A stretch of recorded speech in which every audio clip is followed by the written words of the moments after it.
It would radically increase military spending in the budget, which would go completely against the idea of reducing the national debt. All of those things make total sense. But now let's hear the other side of the argument from General Keane on Fox News. Firdow is a half-mile buried inside of a mountain.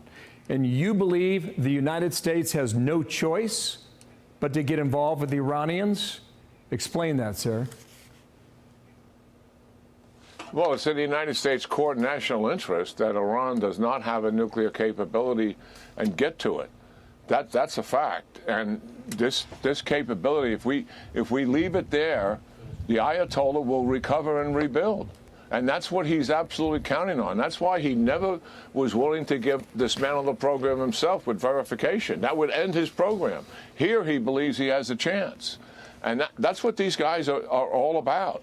And we've got to finish what we started here. Now, I also understand this side of the argument too. In the Iraq and Afghanistan wars, we were starting from scratch. We were kicking it off ourselves. Here, Israel has already done most of the heavy lifting. They currently have air superiority over all of Iran. They've already destroyed 1/3 of their missile defense system. Simply put, what they're asking us to do is take a couple of B-2 bombers across the safe skies and drop the massive bunker buster bombs where they're hiding their most prized nuclear facilities half a mile under mountains. They're not asking for boots on the ground. They're simply asking for 2 planes over the skies that they've already cleared to achieve a mutual goal of ensuring that Iran will never get nuclear weapons. Because frankly put, it's Israel's problem, and it might not be the United States' problem for quite a while, if ever.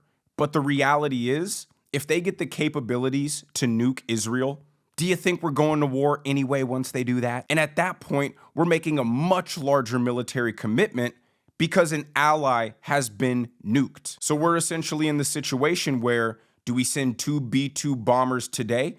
Or do we send 50,000 troops in a decade? And the final point on this is I want to add some nuance to Donald Trump's slogan, peace through strength. Peace through strength is a great philosophy, and it's a philosophy that we can easily achieve. Donald Trump can achieve it. But peace through strength requires your adversary knowing that you'll actually use that strength. If Trump greenlights 2 strikes to completely eradicate Iran's nuclear program, that shows Russia, that shows China, that shows North Korea, that a president is back in the office who doesn't want to engage in war, but certainly will. The might of the United States Army is only a deterrence if they think that it will actually be used. If we're never willing to use our strength to achieve peace, we're essentially a world champion, best MMA fighter in the entire universe, but we're a pacifist. We refuse to lay our hands on anybody for any reason.